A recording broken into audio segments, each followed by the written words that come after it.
வணக்கம், நான் பூபதி. இன்னைக்கு நம்மளோட ரேசி கேலிகிராஃபி சேனல்ல எப்படி சரியாக நம்ம அல்பபெட்ஸ் எழுதலாம் அப்படின்றத நம்ம பார்க்குறோம். நம்ம ஏற்கனவே பார்ட் 1 பார்த்துருப்போம். ஏல இருந்து எம் வரைக்கும் நம்ம பார்த்துருப்போம். இந்த பார்ட் 2ல என்ல இருந்து இசட் வரைக்கும் எப்படி எழுதணும், எப்படி எழுதக்கூடாது அப்படின்றத நீங்க நம்ம பார்ப்போம். வாங்க இன்னைக்கு நம்ம சேனலுக்கு போகலாம். ரொம்ப வியூவர்ஸ் கேட்டிருந்ததுனால நான் இந்த பதிவுகள் நான் போடுறேன். நான் இப்போ பாருங்களேன், இப்போ என் வந்து எப்பயுமே எப்படி போடுவோம் அப்படின்னா ஒரு ஸ்லாண்டிங்காக இந்த மாதிரி வரணும். இது என். ஆனால் நம்ம எப்போ என்ன பண்ணிடுறோம், நம்ம இப்படி நேராகவே போட்டுடுறோம். அந்த மாதிரி போடவே கூடாது, இது தவறு. எப்பயுமே என் எப்படி போடணும் அப்படின்னா இந்த மாதிரி ஸ்லாண்டிங்காக வரணும். அப்போ தான் பார்க்கறதுக்கு ரொம்ப அழகாக இருக்கும். அடுத்து பாருங்க, இந்த ஓ போடும்போது என்ன தப்பு பண்ணுறீங்கன்னா, ஆக்சுவலாக எப்படி ஓ போடணும் அப்படின்னா இங்கே பாருங்களேன், இங்கே ஆரம்பித்து இங்கே டச் பண்ணி மறுபடியும் அதே லைனில் வந்து இங்கே வந்து ஒரு சின்ன ஹூக், அவ்வளோதான். இது ரொம்ப பார்க்கறதுக்கு அழகாக இருக்கும். ஆனால் நீங்கள் என்ன பண்ணுறீங்க அப்படின்னா இந்த மாதிரி போடுறீங்க, இப்படி தான் போடுறீங்க. ரொம்ப பேர் பதிவுகளை பார்த்தோம்னா இந்த மாதிரி தான் இருக்கு. என்ன சொல்ல போனால் இப்படி போட்டுடுறாங்க. இதை வந்து ஏதோ கொஞ்சம் பெருசாக எடுத்து விடுறாங்க. இந்த மாதிரி பண்ணவே கூடாது.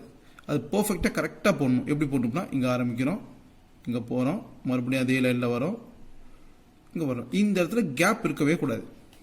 கேப் இல்லாமல் இருந்தால் தான் பார்க்கறதுக்கு ரொம்ப அழகாக இருக்கும். இது ஓ. பி போடும்போது பி ஆக்சுவலாக எப்படி வரணும் அப்படின்னா இங்கே பாருங்க, இந்த ஸ்லாண்ட்டு கேலிகிராஃபியில் ரொம்ப முக்கியம். அதனால தான் நம்ம இப்படி எழுதுறோம். நம்ம இப்படி தான் எழுதணும்.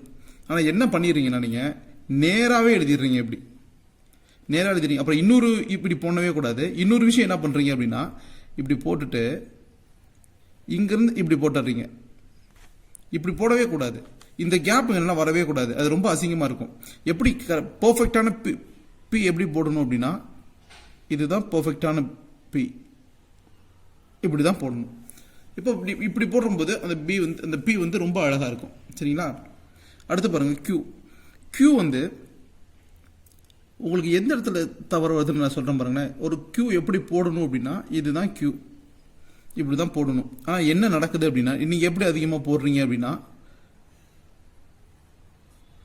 எதுக்கு இந்த இடத்துல கேப் வரவே கூடாது. கேப் இருந்துச்சுனாவே அந்த லெட்டர் வந்து அழகாகவே தெரியாது. இப்போ பாருங்கள், கேப் இல்லாமல் எழுதுனா பாருங்கள். இது எப்படி இருக்கு பாருங்க, இது எப்படி இருக்கு, இது எப்படி இருக்கு பாருங்க. அப்போ இப்படி போடக்கூடாது. இதுதான் சரி. சரிங்களா? அடுத்து ஆர். இந்த ஆருக்கே ஒரு தனி வீடியோ பண்ணுங்க. ஏன்னா ஆர் வந்து ரொம்ப பேர் தவறாக தான் எழுதுறாங்க. ஆக்சுவலாக ரொம்ப ஈஸி இது. இப்போ பாருங்களேன், இப்படி போகிறோம், டச் பண்ணுறோம், சின்ன ஹூக் கொடுக்குறோம், அப்படியே பெண்ட் பண்ணி லைட்டாக ஒரு ஹூக் கொடுக்குறோம். இது ரொம்ப ஈஸி. ஆனால் ஆர் யாருமே போட மாட்டேங்கிறீங்க. சரியா? நம்மள்ட்ட ப்ராக்டிஸ் பண்ணுறவங்களே ரொம்ப இடத்துல தவறாக தான் போடுறாங்க. அதுக்கு என்ன காரணம்ன்றது எனக்கு தெரியல. இங்கே பாருங்கள் எப்படி நீங்கள் போடுறீங்க அப்படின்னா அவ்வளோதான். அப்போ இந்த ஹூக் எங்கே போச்சு? அப்புறம் இன்னொரு வேறு மாதிரி போடுறாங்க, இந்த மாதிரி போடுறாங்க. இதெல்லாம் நல்லாவே இல்லை. இப்படி பண்ணவே கூடாது. எப்பயுமே பர்ஃபெக்டாக போடணும். பாருங்க, இங்கே ஆரம்பிக்கிறோம், சின்ன ஹூக் கொடுக்குறோம், இப்படி வந்து இதில் சின்ன அப்படி லைட்டாக வளைச்சோன்னு வச்சுக்கோங்களேன், ரொம்ப அழகாக இருக்கும் பார்க்கறதுக்கு. ஹூக்கு தான் இந்த கேலிகிராஃபியில் ரொம்ப அழகு. எஸ் வந்து ரொம்ப ஈஸி தான். ஆனால் சில பேருக்கு எஸ் வந்து வரமாட்டேங்குது. இவ்வளோதான். இது மாதிரி எஸ். ஆனால் நீங்கள் என்ன பண்ணுறீங்க அப்படின்னா இப்படிலாம் போடுறீங்க. இந்த இடத்துல ஒரு சின்ன கேப் வருது, இந்த இடத்துல தனியாக தெரியுது. இப்படி பண்ணவே கூடாது. ரொம்ப ஈஸியாக போடலாம் அப்படின்னா இங்கே பாருங்களேன், அவ்வளோதான். இந்த மாதிரி நம்ம பண்ணலாம். டி வந்து எல்லாருமே பர்ஃபெக்டாக போட்டுடுறாங்க, ஒன்றும் பிரச்சனை இல்லை. யூவும் ஒன்றும் பிரச்சனை இல்லை, ஈஸியாக வந்துடுது. சில பேர்த்துக்கு அந்த நேராக மட்டும் போடுறீங்க. அப்படி நேராக போடாமல் இந்த மாதிரி போடாமல் கொஞ்சம் பெண்ட் பண்ணி போட்டால் நல்லாயிருக்கும். அவ்வளோதான். வி வந்துடுச்சு.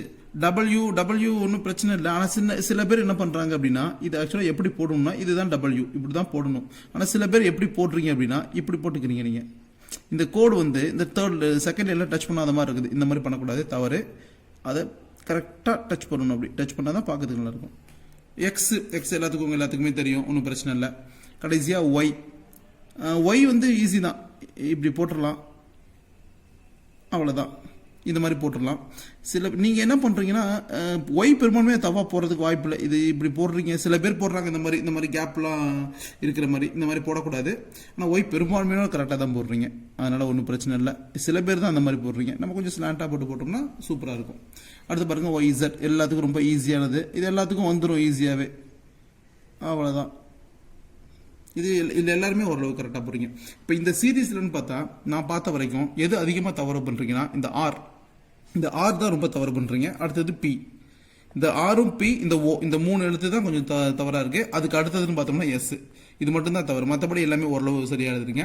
இது நீங்கள் கரெக்டாக வாட்ச் பண்ணுங்கள், ஃபாலோ பண்ணுங்கள் இந்த வீடியோவை.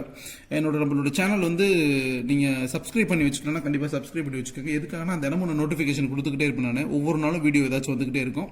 நீங்கள் கேலிகிராஃபியில் இன்னும் லெஜெண்டாக மாறணும் அப்படின்னா நம்மளுடைய நோட்டிஃபிகேஷன்ஸை தினமும் நீங்கள் வாட்ச் பண்ணுங்கள். நான் ஒன்றும் பெரிய லெஜெண்ட்லாம் கிடையாது. நானும் சும்மா நார்மலாக தான் எழுதிட்டு இருக்கிறேன். நான் என்ன காரணம்னா நான் எப்படி எழுதுறேன்னா தொடர்ச்சியான ப்ராக்டிஸ் தான் முக்கியம். ஒரு நாளைக்கு நான் 1 மணி நேரம் ப்ராக்டிஸ் பண்ணுறேன் நான். அதனால தான் என்னோட எழுத்து இது இந்த அளவுக்கு மாறி இருக்குதுன்னா அதுக்கு முழுக்க காரணம் ப்ராக்டிஸ் தான். இந்த ப்ராக்டிஸ் உங்கள் எல்லாத்துக்குமே வரணும். கேலிகிராஃபி கற்றுக்கிற எல்லாத்துக்கும் ப்ராக்டிஸ் பண்ணணுன்ற விஷயம் மறக்கவே கூடாது. நம்ம மறக்கக்கூடாத ஒரு சென்டென்ஸ் எங்கே சொல்லுங்க பார்க்கலாம்.